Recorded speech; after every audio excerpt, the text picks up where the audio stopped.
My name is Alaric Faulkner, and the morning my father removed me from the family trust, the light in his study was the color of weak tea. I remember that detail because I kept looking at it instead of at him. The windows behind his desk faced east over the long lawn of our Connecticut estate, and the sun had just started to climb above the hedge line, and everything inside the room was tinted that pale amber that makes old wood look older. He was sitting very still. He had always been good at sitting very still. Hamilton Faulkner was 58 years old that morning, and he was the chief executive officer of Faulkner and Crane Bank, which my great-grandfather had founded in 1912 and which my family had run in an unbroken line ever since. He was wearing a charcoal suit even though it was a Saturday, and his tie was the dark plum one he wore for what he called difficult conversations. I had seen that tie twice before in my life. Both times, someone had been fired. I was 22. I'd graduated from college 8 weeks earlier with a degree in English literature, which he had tolerated on the understanding that I would join the bank afterward as a junior analyst. That understanding had been implicit, the way most things in our family were implicit. We did not say what we meant. We said adjacent things, and we let the meaning settle in the spaces between them. He asked me, without looking up from the single sheet of paper on his desk, whether I had reconsidered. I said that I had not. He asked me whether I understood what I was declining. I said that I did. He asked me whether I had anything else to say. I said no. All of this took perhaps 90 seconds. I have replayed it in my head so many times since that it has become strangely compressed, like a song I have listened to until it stopped sounding like music. My mother, Vivian Faulkner Grosbeck, was standing near the bookcase by the window. She was 54 years old, and her hair was pulled back in the low, soft bun she wore on weekends. She had a cup of coffee in her hand, and she was holding it with both hands the way a person holds something they are afraid of dropping. She did not say anything. She did not look at me. I understood even then that her silence was not neutral. Her silence was a choice. My brother, Lucius Faulkner, was leaning against the doorframe behind my father. He was 30 years old and the heir apparent, and he was already a senior vice president at the bank. He had the small, tight smile he wore whenever he was about to win something. Lucius had always understood the shape of our family better than I had. He had always known where the pressure points were and how to lean on them. That morning, he did not need to lean on anything. The room was doing the work for him. My father signed the sheet of paper and slid it across the desk. He told me that, as of that moment, I had been removed from the Faulkner family trust, that my allowance would be terminated at the end of the business day, and that I was expected to vacate my rooms by noon. He said it the way a man reads the weather. He said I was welcome to one suitcase of personal effects. He said the car I had been driving, which was registered to the bank, would remain on the property. He said that the balance currently in my personal checking account, which was something in the neighborhood of $600, was mine to keep. He said that was, in his view, a generosity. I did not argue. I had not come into the room prepared to argue. I had come into the room prepared to say no, and I had said it, and the consequences were what he had told me they would be for most of my life if I ever said it. I stood up. I thanked him because I did not know what else to say and because my mother had raised me to thank people, even when they were hurting me. He did not respond. Lucius did. Lucius said quietly that it was a shame, and the way he said it made clear that he did not think it was a shame at all. I walked upstairs to my bedroom on the second floor and I packed the suitcase. I took clothes, a few books, the watch my grandfather had given me when I turned 16, a small stack of letters my college roommate had written me the semester I studied abroad, and a photograph of my grandfather standing in his garden the summer before he died. I left everything else. I left the cufflinks and the blazers and the tie clips and the sets of leather-bound classics that had come with the rooms. None of it had ever really been mine. It had been furnishings for the person my father had wanted me to become. At 11:45, I carried the suitcase downstairs. A security guard was waiting for me in the front hall. His name was Ramon, and he had worked for my family for 11 years. He would not look at me. He walked me out to the gravel drive, past the rhododendrons my mother had planted the year I was born, past the fountain that did not work anymore and had not worked for as long as I could remember, past the stone lions at the gate that my grandfather had ordered from a sculptor in Italy when he was a young man and that I had always secretly thought were a little embarrassing. Ramon held the gate open for me. He said very quietly that he was sorry. I thanked him. That was the only apology I received that day, and I have never forgotten it. The bus stop was a half-mile down the road, on the other side of a stone bridge that crossed a small creek. I walked to it with the suitcase. I sat on the bench. I waited 40 minutes for the bus to the train station, and then I waited another 20 minutes for the train to Grand Central. I did not cry. I was not numb, exactly. I was something stranger than numb. I was very clear. It was as if someone had taken a cloth and wiped the inside of my head with it. And for the first time in a long time, I could see the room. The train pulled out of the station a little after 1 o'clock in the afternoon. I watched the Connecticut towns go by the window the way you watch a film you have seen before. I watched the Long Island Sound glitter in the distance, where the tracks swung close to the water.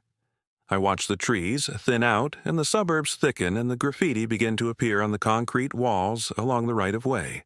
By the time we pulled into Grand Central, I had made 2 decisions. The first was that I was not going to call my mother. The second was that I was going to call Thaddeus Oshiro. Thaddeus Oshiro, whom everyone had called Tad since we were 8 years old, had been my best friend since the 3rd grade. He was 22, like me, and he was Japanese-American, and he had grown up 2 towns over from us in a house 1/10 the size of my parents' house. His father was a dentist, and his mother ran a community garden. Tad had just started his first real job at a graphic design studio in Long Island City, and he lived in a 4th-floor walk-up in Queens with a roommate who had recently moved out to move in with a girlfriend. I had helped him carry boxes up those 4 flights of stairs the weekend he moved in. I knew the apartment had a couch. I called him from a payphone outside Grand Central because I had not yet turned on my own cell phone, which I was half expecting my father to have cut off. Tad picked up on the second ring. I told him what had happened in 4 sentences. He told me where he kept his spare key. He told me there was a leftover pad thai in the fridge. He told me he would be home by 7. He did not ask any follow-up questions. That was Tad. He asked the follow-up questions later, when you were ready. I rode the 7 train out to his stop in Queens. I remember the way the train came up out of the tunnel and onto the elevated tracks, and the city spread out below me in the late afternoon light. The water towers and the brick and the long, low sprawl of it, and I remember thinking that I had lived in the New York area my whole life, and I had never actually looked at it before. I had looked at it from cars. I had looked at it from restaurant windows. I had not looked at it from a train with a suitcase on my lap and $600 in my account, and no idea what I was going to do on Monday morning. Tad's building was on a quiet street a few blocks from the train. The spare key was under a loose tile in the hallway outside his door, exactly where he had said it would be. I let myself in. The apartment was small and a little messy, and it smelled like coffee and basil. The couch was a long green thing that sagged in the middle. I set my suitcase down next to it. I sat down on it. I sat there for a long time, not thinking about anything in particular, and the light outside the window moved from gold to orange to that deep blue that city evenings have, and around 7, Tad came through the door with a paper bag of groceries and a 6-pack of beer, and he did not say anything. He just set the bag down on the counter, and he opened 2 of the beers, and he handed me one, and we sat on the couch and drank them in silence until he said finally that his mother had always thought my father was a jerk. I laughed. It was the first time I had laughed all day. I slept on that couch for the next 3 months. Tad refused to let me pay rent. He said he would have been paying the same rent anyway, and that I was not going to insult him by pretending otherwise. I argued about it for one evening, and then I gave up, and I did the dishes every night instead, and I cooked on the weekends, and I kept the apartment cleaner than it had ever been when he lived there alone. He never complained. He also never once, in those 3 months, asked me if I had spoken to my family. He let me bring it up when I was ready, and when I was not ready, he talked about his job, and about a woman at work he was too shy to ask out, and about a documentary he had seen about deep sea fish. I have thought, since, that a friend who lets you not talk about the thing is a rarer gift than a friend who makes you talk about it. The job hunt was harder than I had expected.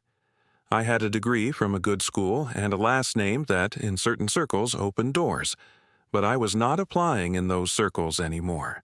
I was applying for entry-level office jobs, for editorial assistant positions, for anything that would let me pay rent somewhere on my own by the end of the year. I sent out 60 resumes the first week. I heard back from 4 of them. 3 of those 4 were form rejections. The 4th was an interview at a small publishing house in Manhattan, and I thought, sitting on the train going to it, that I had a real shot. And then the interviewer asked me a question about my family, and my face must have done something, because the rest of the interview went very gently and very politely and very finally, and I did not get the job.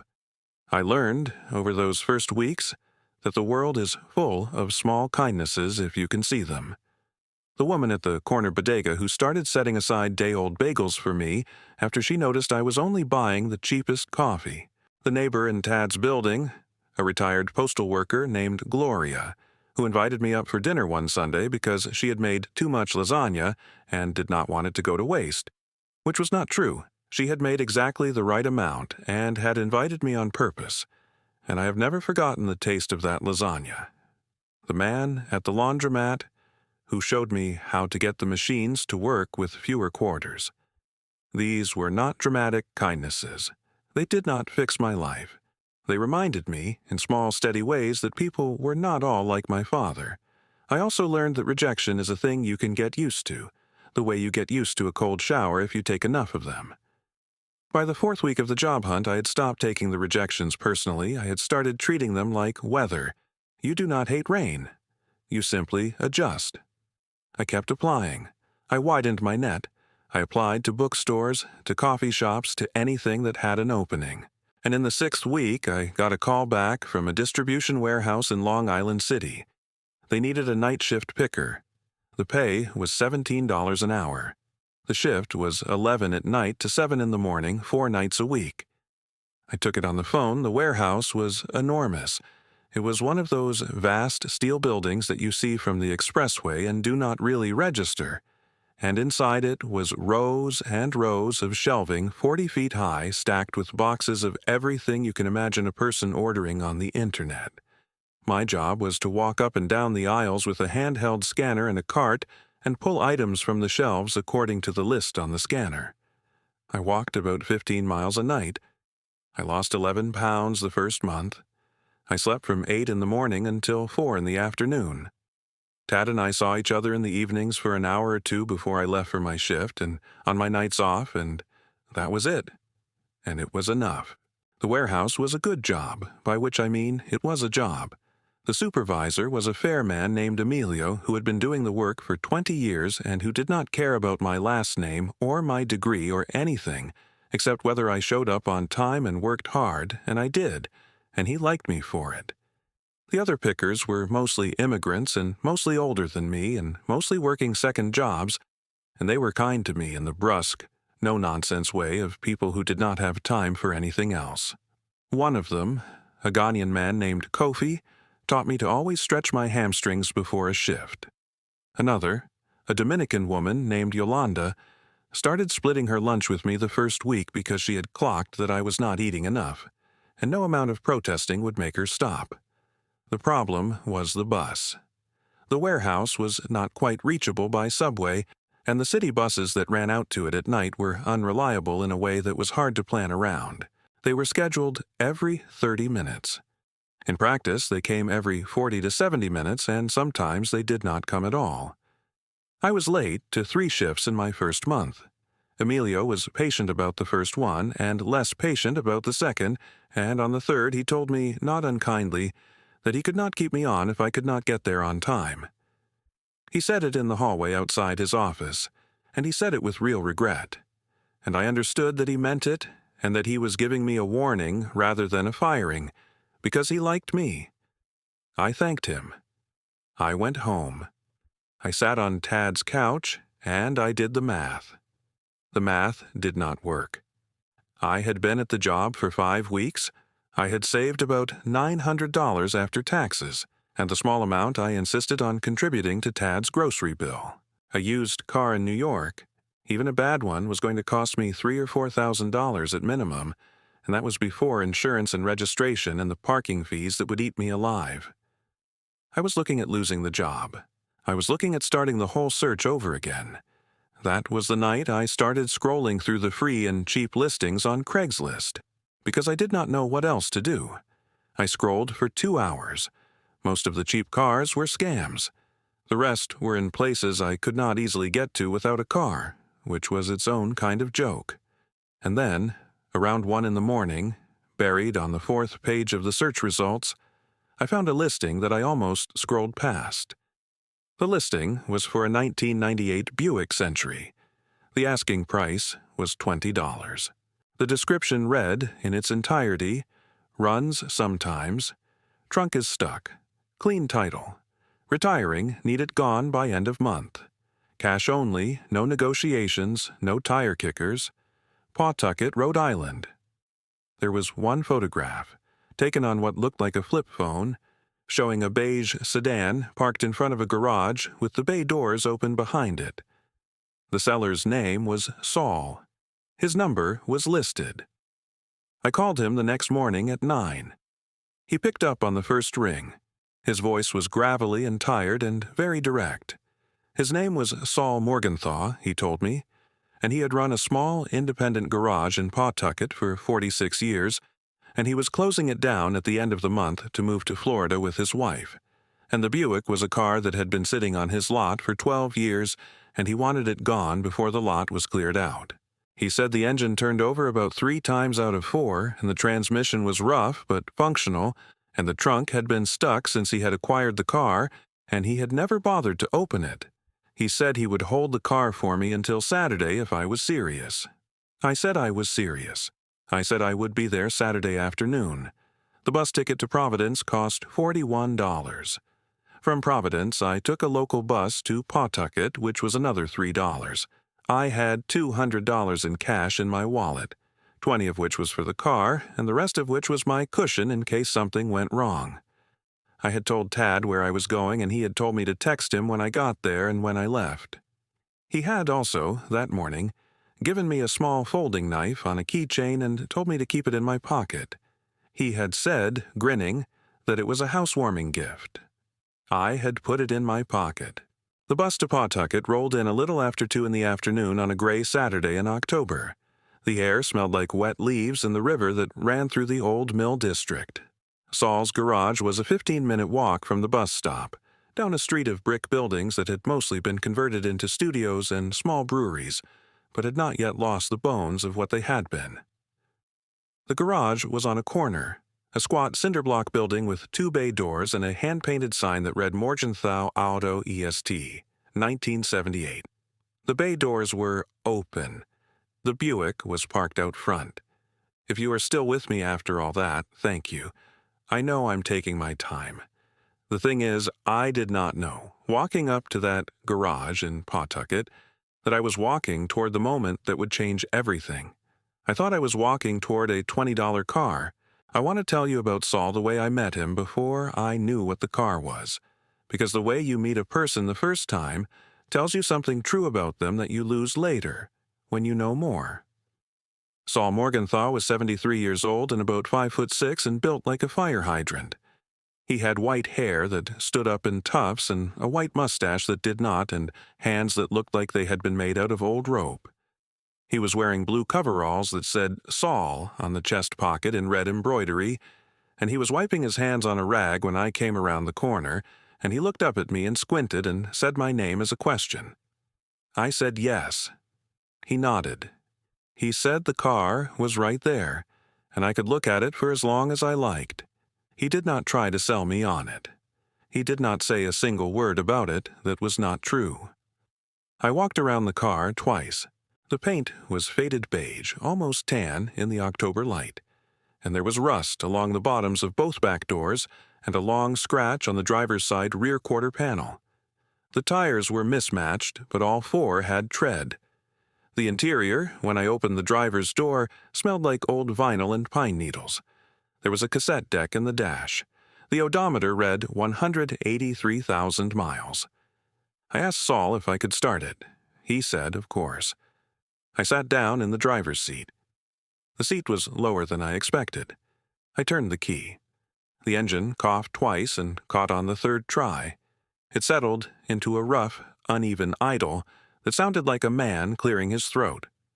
It did not die. I turned it off. I got out. I asked him about the trunk.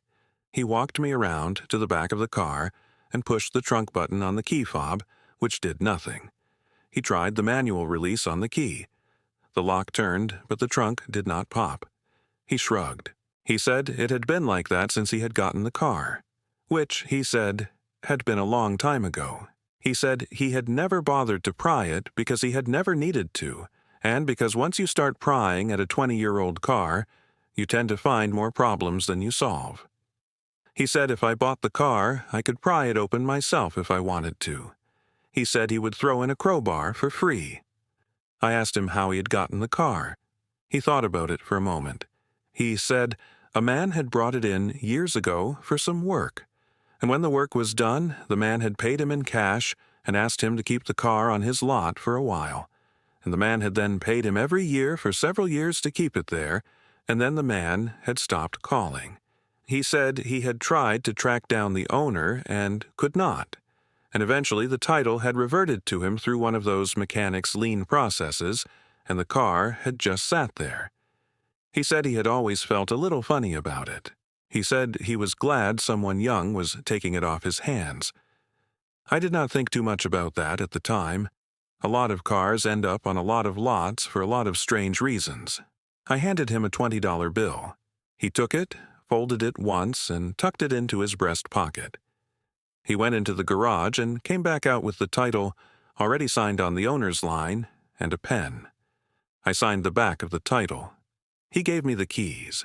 He gave me, as promised, a crowbar, an old one with a dark patina. He shook my hand. He said good luck. He said if I broke down on the way home, not to call him, because his phone was going to be disconnected at the end of the month, and he laughed a dry, kind laugh, and I laughed too.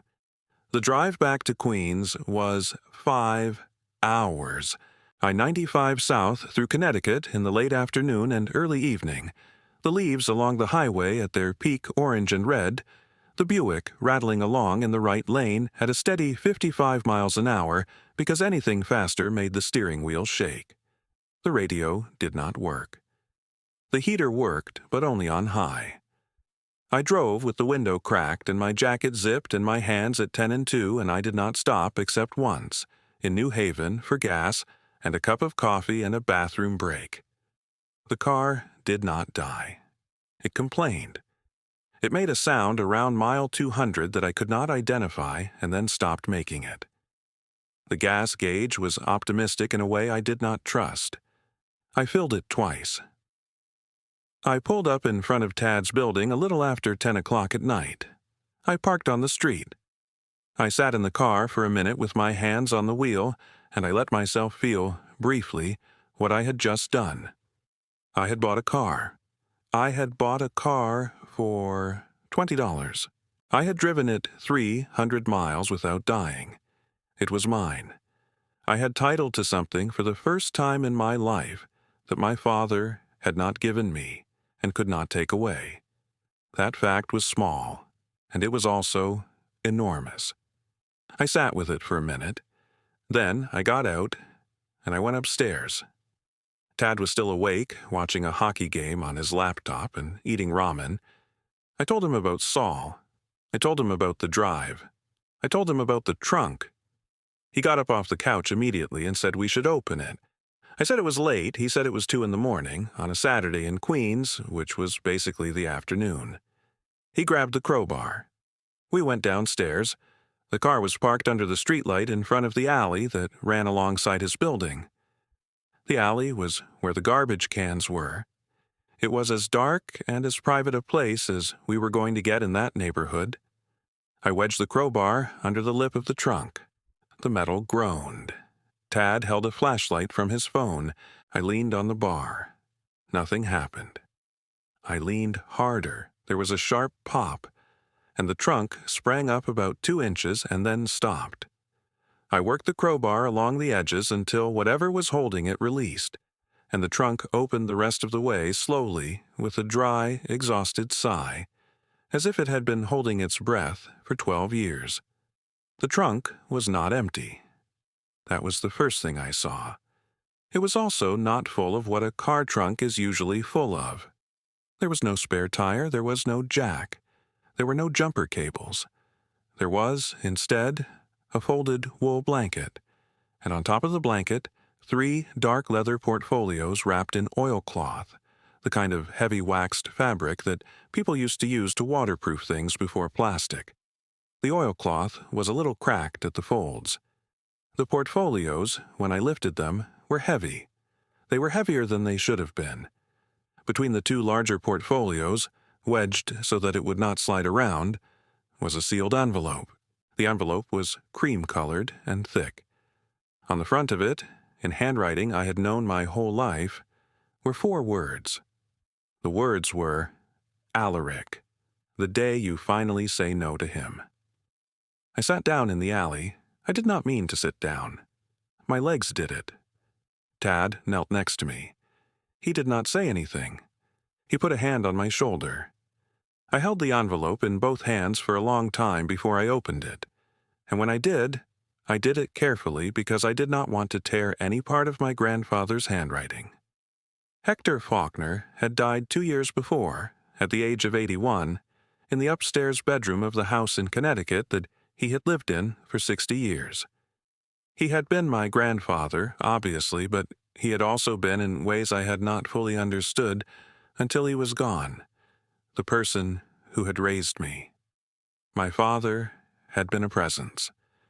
My grandfather had been a parent. He had taught me to fish, and to tie a tie, and to read a balance sheet, and to recognize the difference between a man who was kind and a man who was polite. He had died in his sleep on a Tuesday in March, and I had been away at college, and I had not gotten to say goodbye. The letter was 7 pages long. It was written on the heavy cream stationery he had used his whole life, with his initials embossed at the top in a muted blue ink. I will not reproduce it all here because parts of it are mine and mine only, and some things a person has a right to keep. But I can tell you what he told me. He told me that he had bought the Buick in 1999, the year after it was made, from a dealer in Providence, through an intermediary under a false name. He told me that he had driven it to Saul Morgenthau's garage and paid Saul in cash to store it on his lot, and asked Saul no questions other than whether he was a discreet man. And Saul had been. He told me that he had put 3 portfolios into the trunk before he dropped it off, and he had jammed the trunk lock on purpose so that no curious person would ever open it by accident. He told me that the year he did this was 2014. I was 10 years old.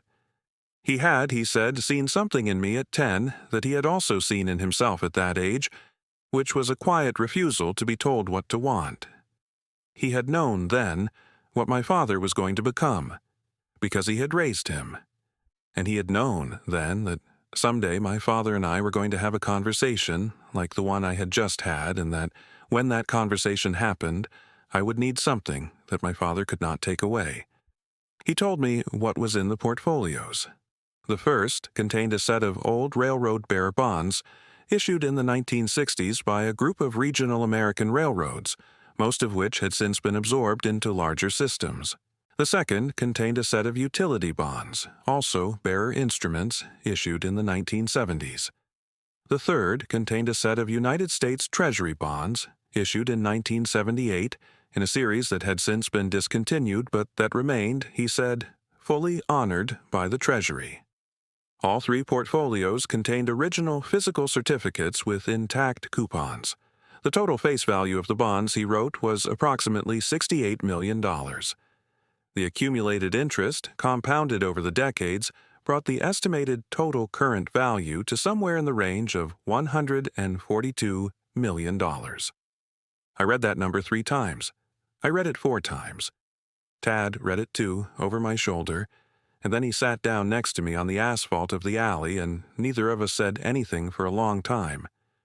The number was not real, in the sense that I could not yet feel it.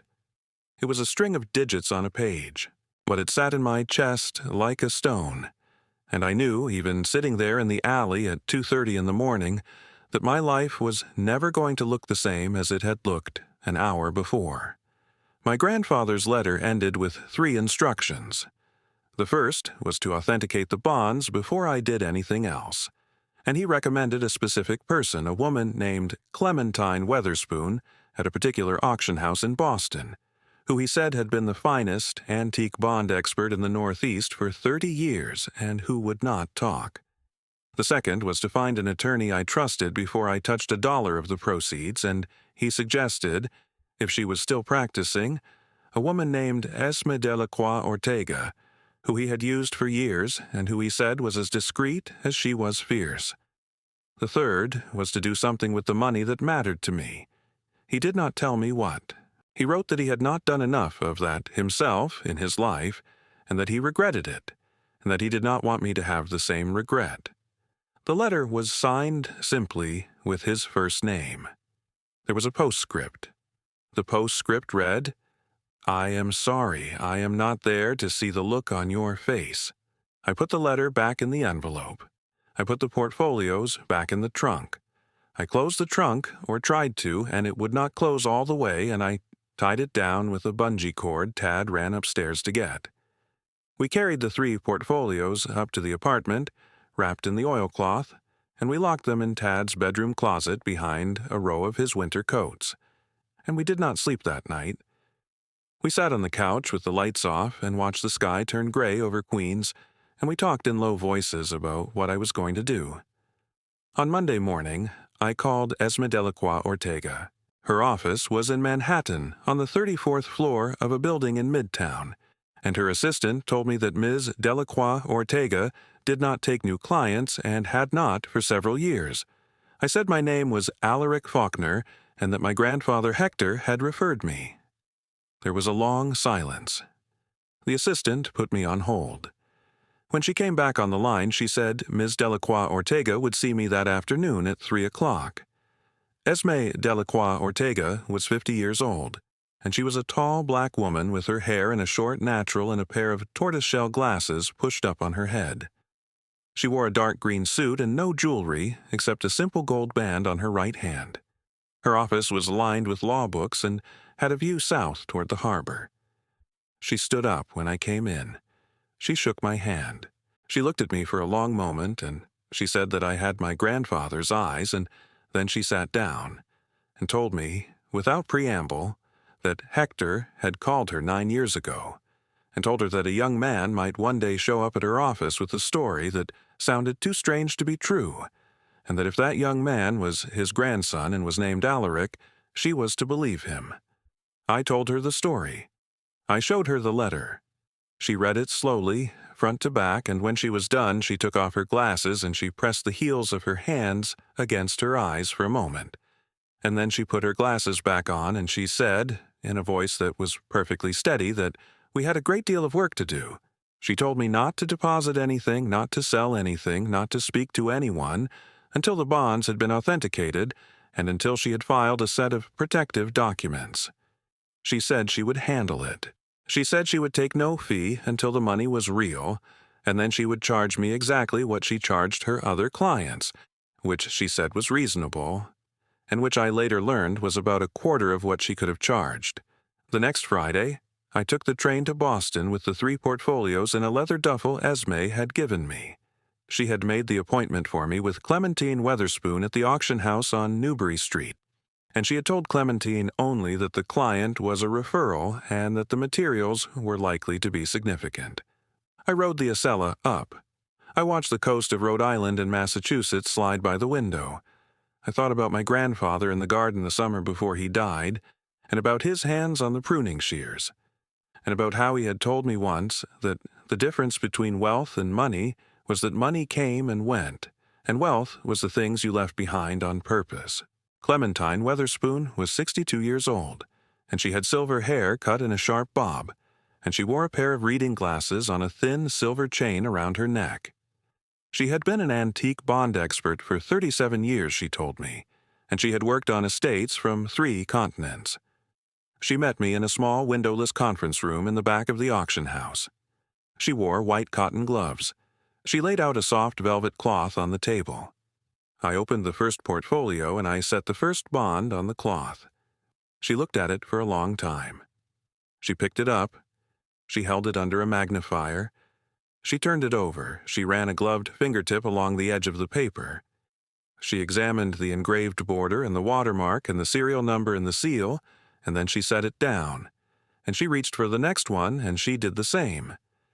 She did this for 45 minutes without saying a word. She worked her way through the first portfolio and most of the second before she lifted her head. When she looked at me, her face was very pale. She asked me, very quietly, where the bonds had come from. I told her, in broad strokes. She listened. She nodded once. She said that she needed to examine the rest before she could give me a formal opinion, but that what she had seen so far was, in her professional judgment, entirely genuine. She said that the railroad bonds alone, given their rarity and condition, would be of significant interest to collectors, even apart from their redemption value. She said the Treasury bonds were perfectly redeemable at face value, plus accrued interest through the appropriate federal channels. She said that she had not seen a collection of this size and quality come through her office in her entire career. I sat across the table from her, and I nodded and I thanked her, and I did not say anything else because I was afraid of what would come out of my mouth if I tried. She saw it. She was a kind woman, under the sharp exterior. She excused herself. She said she would give me a few minutes and that she would come back with tea. She closed the door behind her. I put my head down on my arms on the table, and I wept. For the first time since the morning in my father's study for the grandfather I had not gotten to say goodbye to, for the boy I had been at 10 that he had seen something in, for the 12 years that he had sat on this secret, for the fact that he had planned this, for the fact that he had believed, when I was 10, that I was going to be all right. I wept for maybe 4 minutes. Then I sat up. I wiped my face with my sleeve. I blew my nose into a tissue from a small box on the credenza. When Clementine came back with the tea, I was composed. She did not mention it. She set the tea down. She sat down across from me. She said quietly that my grandfather had clearly been a remarkable man. I said that he had been. The authentication took 2 more weeks to complete. Esme filed the protective paperwork. Clementine produced a formal report.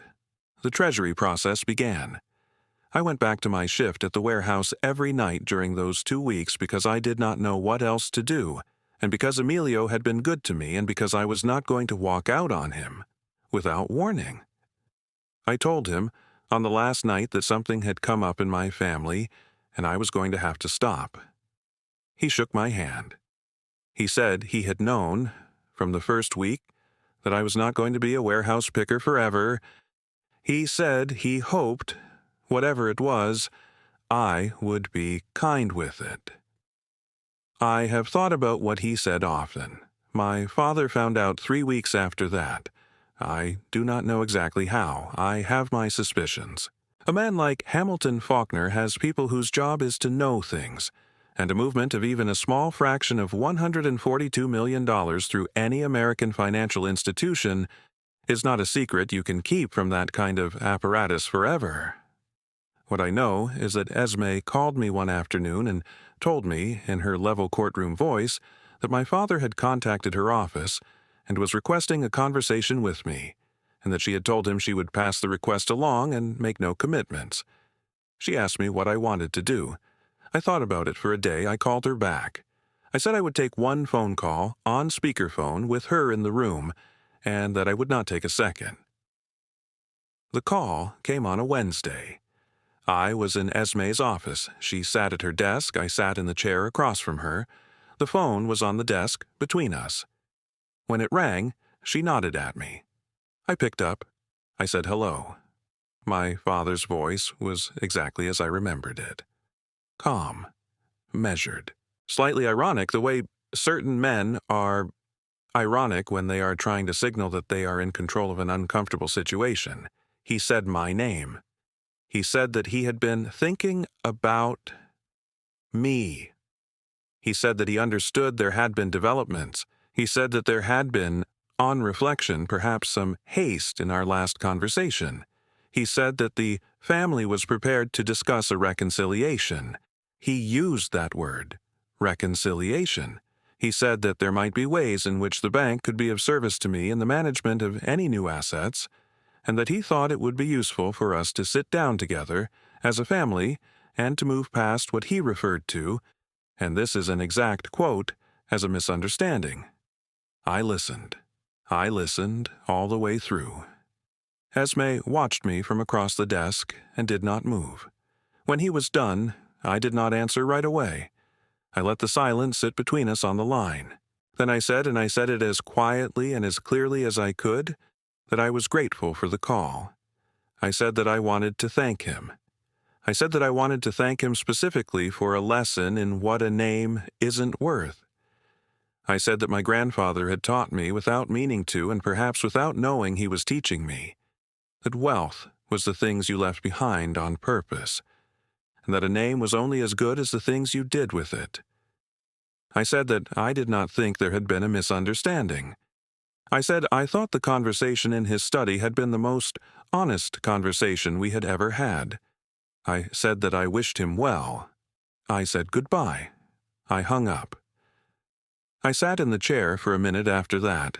Esme did not say anything. She stood up eventually, and she walked around the desk, and she put her hand briefly on my shoulder, the way my grandfather used to, and then she went to the small kitchen behind her office and made me a cup of coffee. She brought it back. She set it on the desk. She sat down in the chair next to mine instead of behind her desk.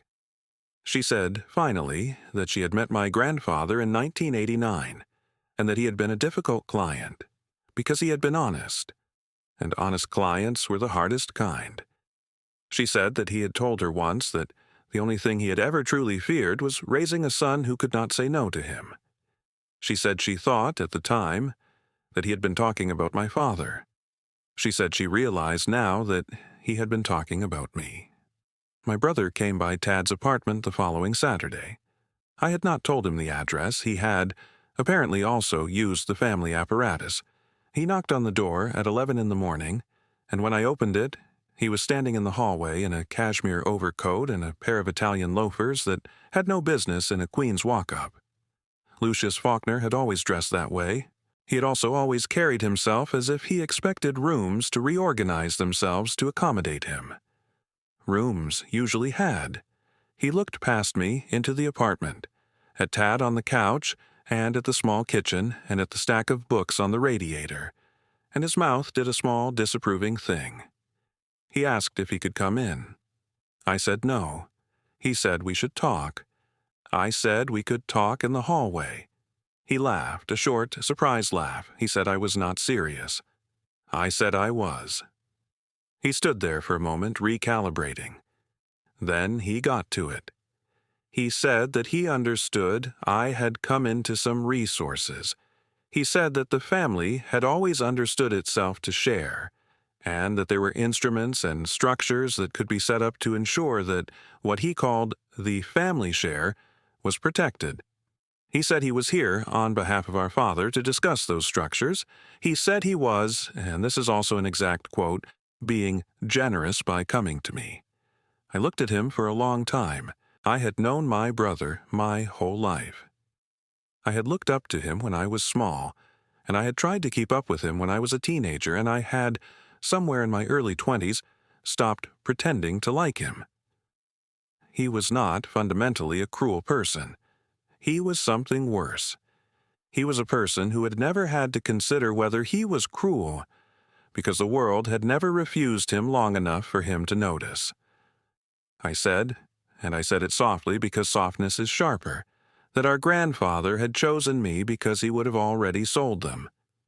I said that I thought Lucius knew that. I said that I thought our grandfather had known it too. I said that I wished him a good life, and I meant it, and I also meant that I was not going to be in it in any meaningful way again. I closed the door. I heard him stand there in the hallway for a full minute before he walked away. I did not feel triumphant when I closed that door. I want to be honest about that. I felt tired. I felt sad. I felt the way you feel at the end of a long illness when you realize you are going to live, but also that a lot has been taken from you that you are not going to get back. I sat down on the couch next to Tad. He handed me a piece of toast. We watched a soccer game on mute for an hour. That was what that afternoon was like. In the months that followed, I tried to do what my grandfather had told me to do, which was to do something with the money that mattered to me. I did not do it all at once. Esme warned me, with her usual bluntness, that the biggest danger of a sudden fortune was not losing it, but being changed by it, and that the way to stay unchanged was to move slowly and to pay attention. I moved slowly. I paid attention. The first thing I did was pay Tad's rent for a year.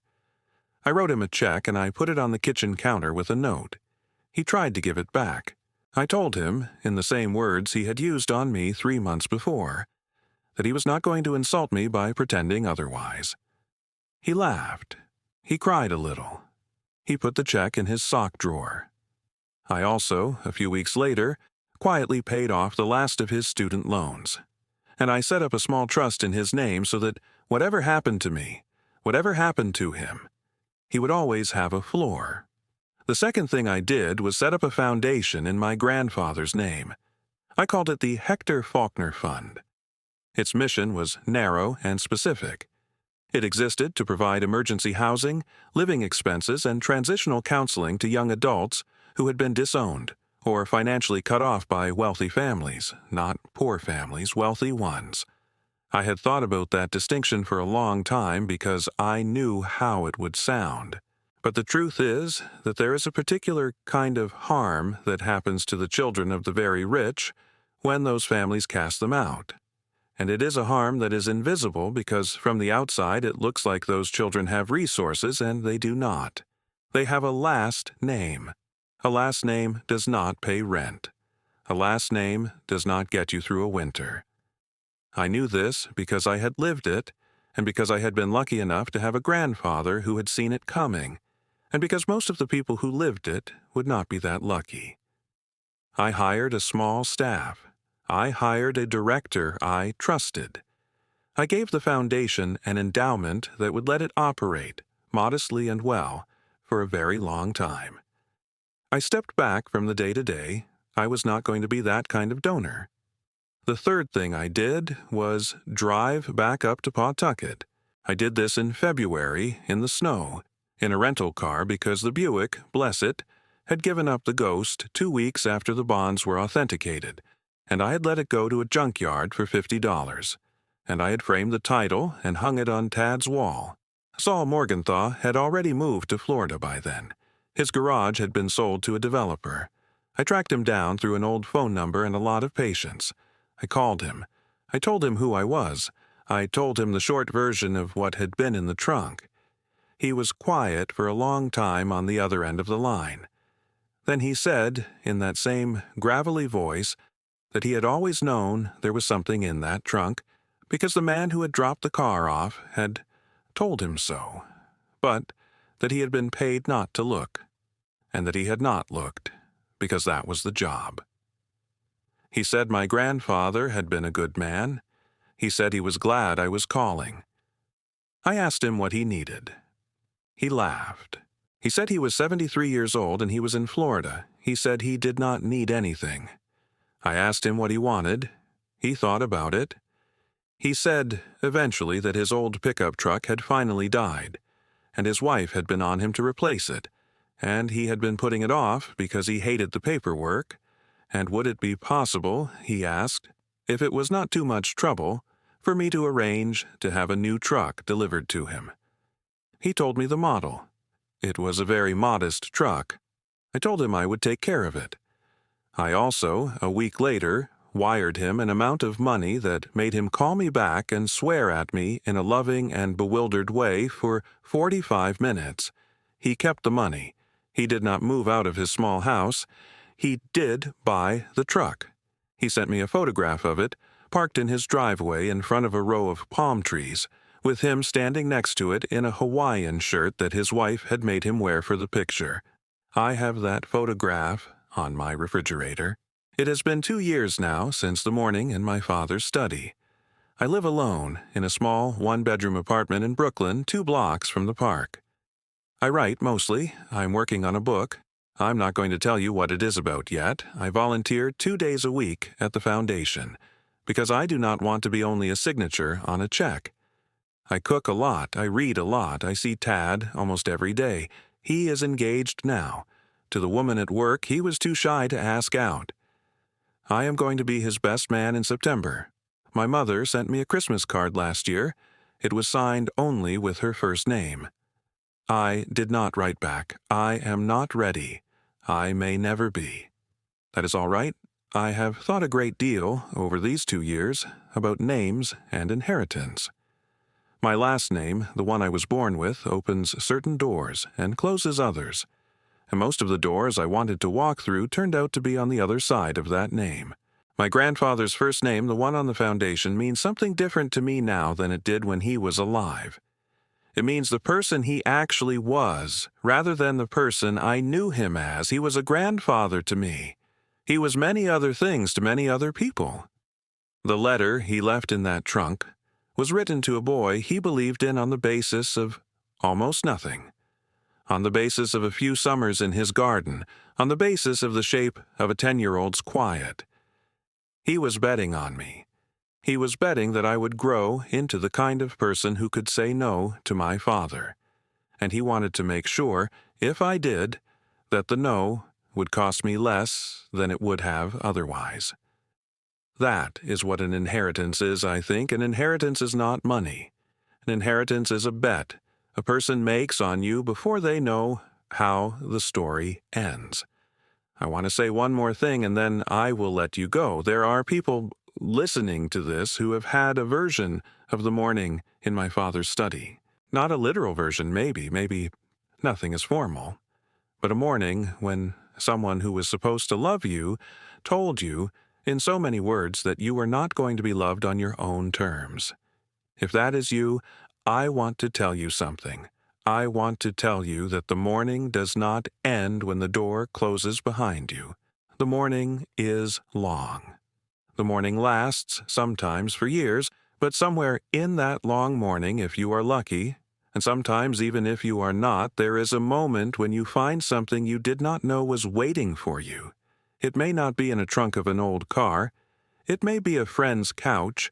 It may be a bodega owner who starts setting aside bagels. It may be a supervisor at a warehouse who tells you, on your last shift, to be kind with whatever comes next. It may be your own voice saying no, and then saying it again, and then saying it a third time, until the word starts to sound like your own. If you have a story like that, I would like to hear it. I did not write any of this to impress you. I wrote it because my grandfather wrote a letter to me 12 years before I needed it. And because writing a letter to a person you believe in, even when you cannot see them yet, is one of the few things in this life worth doing. I am trying to do more of it. I am trying, in my own way, to leave a few things behind on purpose.